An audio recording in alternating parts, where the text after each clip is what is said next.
Hola jóvenes, la clase de hoy es medicamentos que actúan en el sistema nervioso autónomo. Como es una clase larga, la dividí en dos partes. La primera parte la veremos esta semana y la segunda la siguiente semana.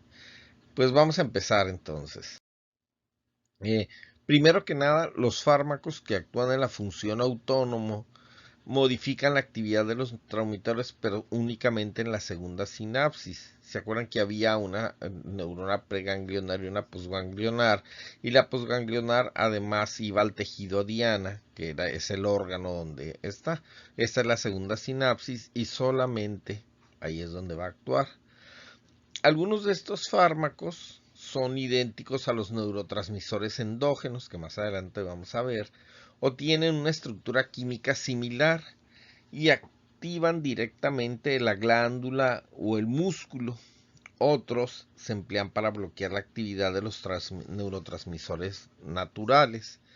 Entonces, vamos a ver, ¿verdad? Hay 5 mecanismos de acción.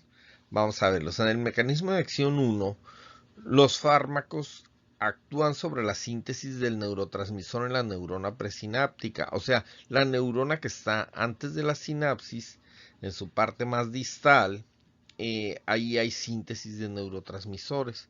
Entonces actúan sobre la síntesis de esos neurotransmisores. Algunos van a aumentar la síntesis, otros van a reducir la síntesis. Si reducen la síntesis, entonces van a inhibir la función autónoma.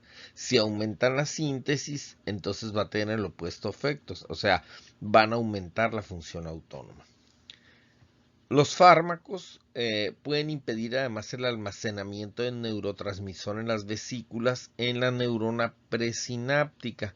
Si hacen esto, el resultado va a ser inhibición de la función autónoma.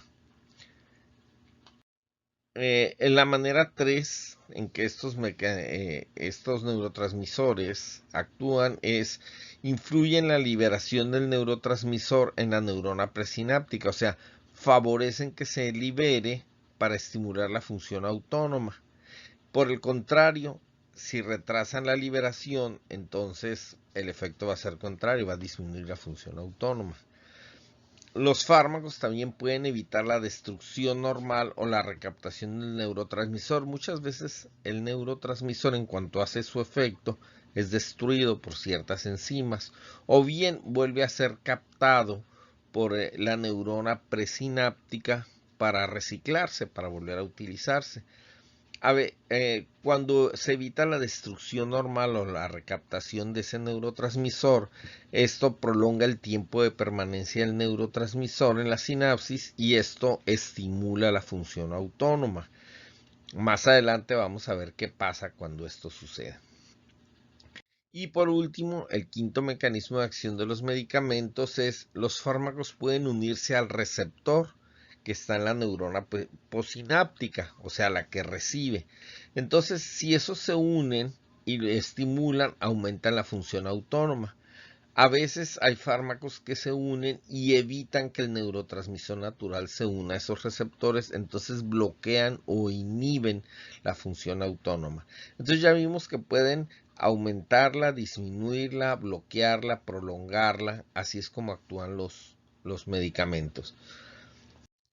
Algo que deben de saber es que los fármacos que se dan para tener efectos sobre el sistema nervioso autónomo no se administran para corregir defectos fisiológicos, porque el sistema nervioso autónomo realmente presenta muy pocas enfermedades. Aquí más bien los fármacos se dan para estimular o inhibir los órganos diana de este sistema. Por ejemplo, no se da un medicamento para aumentar el efecto del nervio vago, por decir algo, sino más bien para mejorar el efecto del corazón, los pulmones, el tubo digestivo. Entonces, se trata de actuar sobre los órganos diana y no tanto sobre el sistema nervioso autónomo, sino más bien modificar el funcionamiento, ya sea aumentarlo, disminuirlo, bloquearlo.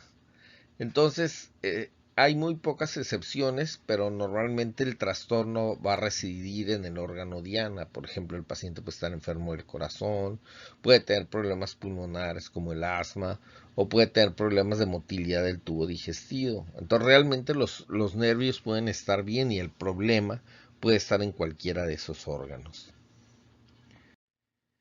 Vamos a ver los neurotransmisores del sistema nervioso autónomo. Entonces los neurotransmisores del sistema nervioso autónomo son básicamente dos. La noradrenalina, que actúa en el sistema nervioso simpático. De aquí en adelante puede ser que nos refiramos a ella como NA, es noradrenalina, ¿verdad? Por sus siglas. Y la acetilcolina o ACH, que actúa en el parasimpático. Para que nosotros podamos comprender la farmacología, necesitamos un conocimiento bien amplio de la fisiología de estos neurotransmisores, qué hacen, dónde actúan, cómo se sintetizan, cómo se bloquean, cómo se liberan. ¿Verdad? Esta es la clave, conocer estos dos. Vamos a tratar de hacer eso. La noradrenalina es una catecolamina natural. Hay otras dos catecolaminas naturales, la adrenalina o epinefrina, es lo mismo, adrenalina, epinefrina, y la dopamina. También hay catecolaminas sintéticas, estas son fármacos, son medicamentos como la isoprenalina y la dobutamina. Entonces la dopamina es natural, la dobutamina es sintética. Y los receptores que están en las neuronas simpáticas postganglionares se llaman receptores adrenérgicos y básicamente son de dos tipos, alfa y beta. Los receptores alfa se subdividen en alfa 1 y alfa 2 y los receptores beta en beta 1 y beta 2. Y los medicamentos pueden ser muy selectivos solamente estimulando uno solo, por ejemplo solamente los alfa 1, o bien estimulando dos, alfa 1 o alfa 2, o estimulando los cuatro, alfa 1, alfa 2, beta 1, beta 2. Depende de la selectividad. Los muy selectivos nada más van a estimular un solo receptor. Los no selectivos pueden ser que estimulen dos o incluso los cuatro. Esos receptores adrenérgicos, decíamos que si son selectivos, van a actuar únicamente en un tipo de receptor y otros actúan en todos los tipos de receptores. Además, un fármaco puede activar un único tipo de receptor si se administra en dosis bajas y comienza a actuar sobre otros subtipos a medida que se incrementa su dosis. O sea, si yo le doy la dosis, por ejemplo, un medicamento que hace mucho, que se utiliza mucho en dos diferentes dosis es la dopamina. La dopamina a dosis baja tiene unos efectos y a dosis alta tiene otros efectos. Igual la dobutamina a dosis baja tiene unos efectos y a dosis alta tiene otros efectos. ¿Por qué? Precisamente porque empieza a estimular otros subtipos de receptores. Definitivamente hay que memorizarse los tipos de receptores y sus respuestas para poder dominar la farmacología de este sistema. Y es bien importante porque estos medicamentos se utilizan mucho en el contexto de urgencias, en el contexto de cuidados intensivos, en quirófanos. Todo esto ahí se usa mucho. Entonces es bien importante que ustedes dominen la farmacología de esto. Vamos a ver la noradrenalina. La noradrenalina es el producto final de la síntesis de la dopamina. Se sintetiza primero dopamina y la dopamina se convierte en noradrenalina. Y la noradrenalina se almacena en las vesículas. Entonces se sintetiza la noradrenalina en las terminaciones nerviosas. Para que se sintetice la noradrenalina se requieren dos aminoácidos, fenilalanina y tirosina. Esto es básico, estos son los bloques, digamos, con los que se va a hacer este neurotransmisor, noradrenalina. Entonces es bien importante. Al final de la síntesis, el paso previo es la dopamina y luego sigue la noradrenalina. Entonces, cuando llega un potencial de acción, o sea, llega un impulso nervioso, la noradrenalina de las vesículas se libera en el espacio sináptico, ahí se está liberando, son los puntitos verdes, y se desplaza entonces hacia la receptora, hacia la neurona receptora. Entonces, la noradrenalina se desplaza a los receptores alfa y beta del órgano efector. Ahí están los receptores. Al final de la acción pueden suceder varias cosas.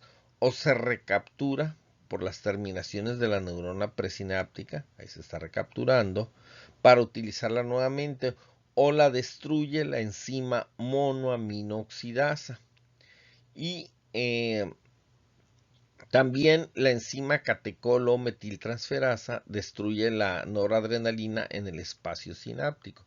Entonces la monoaminooxidasa la destruye dentro de la neurona y la catecol-O-metiltransferasa la destruye en el espacio sináptico. Entonces, esto es en relación a la noradrenalina. La adrenalina, esta se sintetiza en la médula suprarrenal y se libera directamente al torrente sanguíneo. Esta es la fórmula de la adrenalina. La adrenalina a través del torrente sanguíneo viaja al órgano diana, por ejemplo en este caso puse yo ejemplo aquí el corazón, y desencadena la típica respuesta de la adrenalina, que es lucha o huida. En este caso va a aumentar la fuerza de contracción del corazón, va a aumentar la velocidad de contracción del corazón. Entonces esas son respuestas de lucha y huida, de lucha y huida. Al final de la acción, la adrenalina se metaboliza en el hígado. Esta no es destruida por ninguna enzima, sino que sigue circulando, llega al hígado y en el hígado se destruye. El efecto de la adrenalina es fugaz, ¿verdad? Básicamente en la primera vuelta entra al hígado y en el hígado se destruye. La dopamina es el precursor de la noradrenalina. También es un neurotransmisor. Incluso se han identificado 5 receptores dopaminérgicos en el sistema nervioso central, que se les denomina D1, D2, D3, D4, D5, van de D1 a D5. Y estos receptores son muy importantes para la acción de fármacos antipsicóticos. Estos fármacos se usan mucho en psiquiatría. También tiene receptores periféricos que están en las arteriolas del riñón y otros órganos y alteran la irrigación de esos órganos. Por eso la dopamina y su forma sintética, que es la dobutamina, se utilizan mucho en cuidados intensivos, en urgencias, sobre todo en tratamiento del estado de choque, y tiene dosis dual, o sea, a dosis baja tiene un efecto, a dosis alta tienen otro efecto. Ahora vamos a ver la acetilcolina y la transmisión colinérgica. Estábamos en el sistema nervioso simpático, nos vamos al sistema nervioso parasimpático. Entonces, la acetilcolina se sintetiza igual en las terminaciones nerviosas presinápticas y esta se sintetiza a partir de la colina y la acetilcoenzima A. Entonces, estos dos elementos, estos dos bloquecitos, son los que van a formar la acetilcolina. Ya sintetizada, se almacena en las vesículas en la neurona presináptica, o sea, la que está previa a la sinapsis. Y cuando llega el potencial de acción, o sea, el impulso nervioso, la acetilcolina se libera en el espacio sináptico, encuentra los receptores. Esos receptores pueden ser nicotínicos o muscarínicos, los vimos en la clase previa. Y la acetilcolina en la sinapsis es rápidamente destruida por la enzima acetilcolinesterasa y la colina se reutiliza otra vez para sintetizar más acetilcolina. Esta enzima es muy importante, la enzima que destruye la acetilcolinesterasa, porque más adelante vamos a ver en qué patologías tiene mucho que ver la presencia o la ausencia más bien de esta enzima. Los fármacos pueden actuar sobre la formación, la liberación, la activación del receptor o la destrucción de la acetilcolina. Entonces aquí sí es importante conocer este proceso, porque cuando veamos los fármacos, estos van a actuar en cualquiera de estos puntos que hay aquí.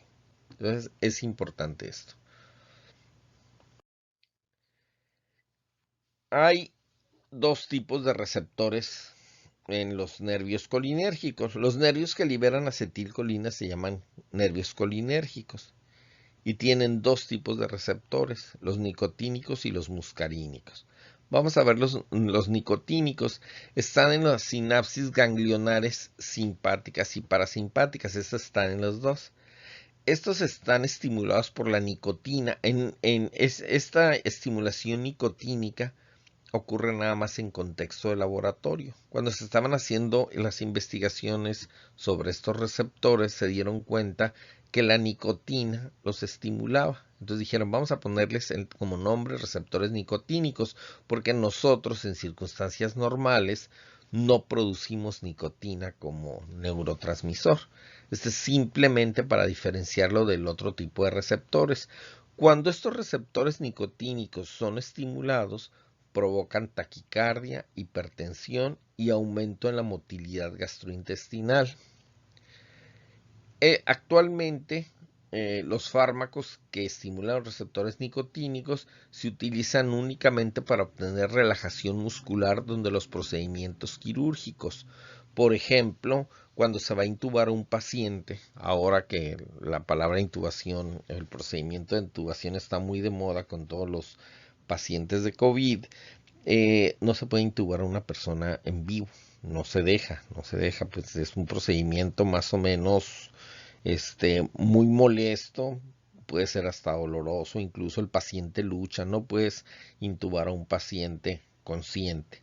Entonces, exactamente antes de intubar al paciente se le pone un medicamento de este tipo, de relajantes musculares, y el paciente queda temporalmente paralizado, completamente paralizado, aunque esté consciente, está paralizado. Entonces, de esa manera se puede abrir la boca, meter el laringoscopio, introducir el tubo a la tráquea y ahora sí, a través del ventilador hay que se le da la respiración o se ventila al paciente. Durante todo este procedimiento y mientras esté intubado debe estar relajado. Entonces, esa parálisis inducida es por medio de estos medicamentos. Vamos a ver los receptores muscarínicos. Los receptores muscarínicos se llaman así porque se dieron cuenta que los podía estimular la toxina de un hongo que se llama Amanita muscaria. La Amanita muscaria son unos hongos muy vistosos, son rojos con puntitos blancos y consumirlos es mortal. Son de lo más venenoso que hay. Entonces, pero otra vez, en contexto de laboratorio se dieron cuenta que la toxina de estos hongos, de Amanita muscaria, nada más actuaba sobre cierto tipo de receptores. Entonces decidieron llamarlos receptores muscarínicos para diferenciarlos de los otros que eran los que estimulaba la nicotina. Entonces estos son los receptores nicotínicos y estos son los receptores muscarínicos. Estos están en los tejidos diana regulados por las neuronas postganglionares del sistema nervioso parasimpático. Entonces, de esta manera ya tenemos los dos tipos de receptores. Acuérdense, para el simpático son alfa y beta, que a su vez se subdividen en alfa 1, alfa 2, beta 1, beta 2. Pero los receptores colinérgicos son dos, los nicotínicos y los muscarínicos. Entonces, la activación de los receptores de la acetilcolina, cualquiera de los dos, en las neuronas nerviosas postganglionares desencadena los síntomas clásicos de estimulación parasimpática que vamos a ver un poco más adelante. Vamos a ver cómo se clasifican los fármacos que actúan en el sistema nervioso autónomo.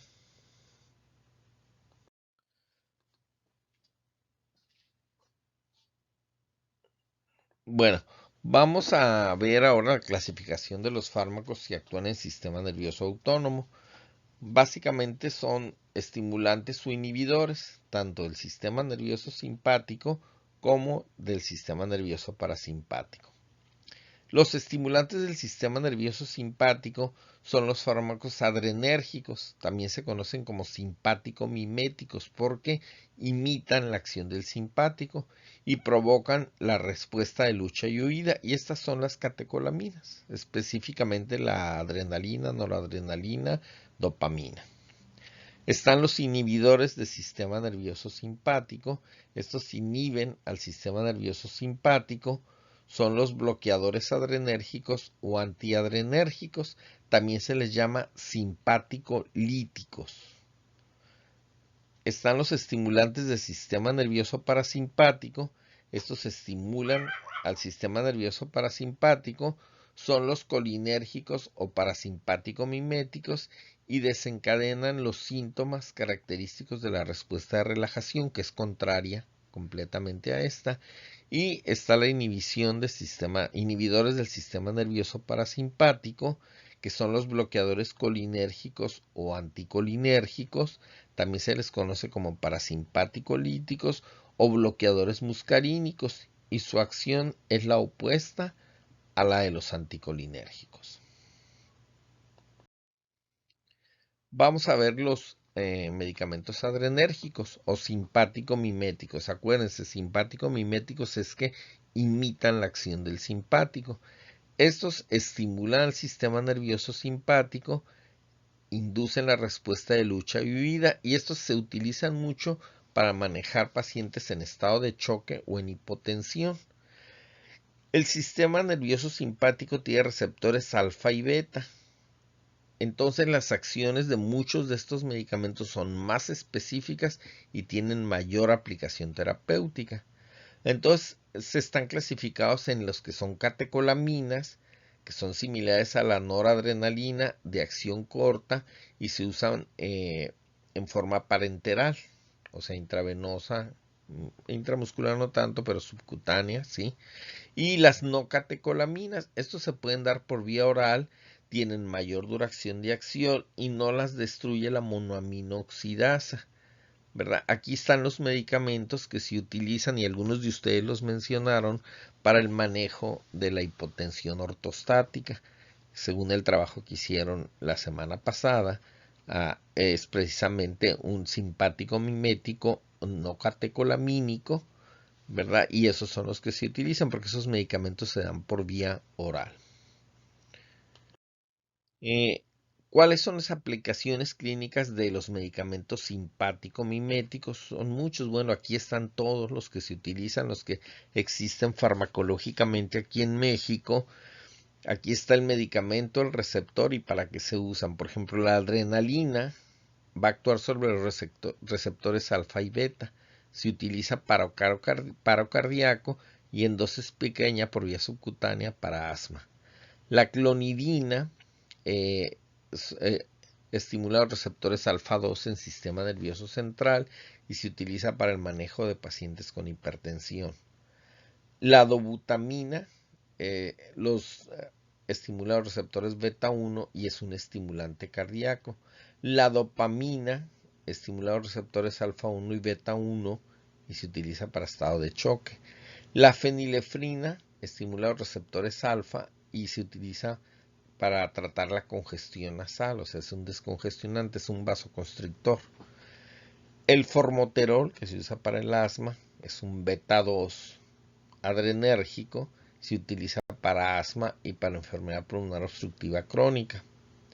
La isoprenalina, que actúa sobre receptores beta 1 y beta 2, igual también para asma y para arritmias cardíacas. La metildopa, que actúa sobre los receptores alfa 2 en sistema nervioso central, se utiliza para manejo de hipertensión. Este medicamento se utiliza mucho en embarazadas porque no es tóxico para el feto. La noradrenalina, están los receptores alfa 1 y beta 1 y se utiliza para estado de choque. La orsiprenalina estimula los receptores beta 2, se utiliza para asma. La oximetazolina estimula los receptores alfa y también se usa como descongestionante nasal. Este es el famoso Afrin. El salbutamol estimula los receptores beta 2 y se utiliza para el asma, es el Ventolin. El salmeterol también es un beta 2 agonista, o sea, estimula los receptores beta 2, pero su duración de acción es más larga. Entonces se utiliza para el manejo de asma. La pseudoefedrina se utiliza como descongestionante nasal actúa sobre receptores alfa y beta, y la terbutalina actúa sobre receptores beta 2 y se utiliza para el manejo de asma.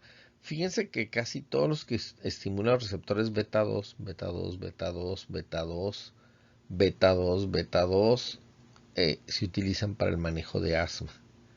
Es lo que nosotros conocemos como beta 2 adrenérgicos, o sea, medicamentos que estimulan las terminales adrenérgicas beta 2 y son muy utilizados para el manejo de asma. La mayoría de estos medicamentos actúan directamente cuando se unen a receptores adrenérgicos. Les recuerdo nuevamente, ya lo habíamos dicho hace rato, pero lo volvemos a decir nuevamente, que las catecolaminas endógenas son adrenalina, noradrenalina y dopamina. Hay otros fármacos que actúan indirectamente, que no son estos. Estos provocan liberación de noradrenalina de las vesículas en las neuronas presinápticas.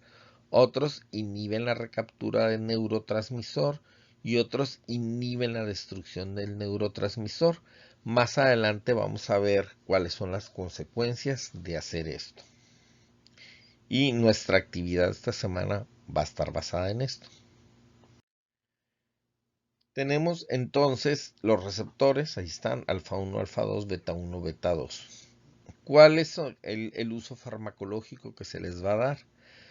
Si estimulamos los receptores beta 1, tratamos la congestión nasal, la hipotensión, hablando de la hipotensión ortostática que a algunos les tocó de trabajo.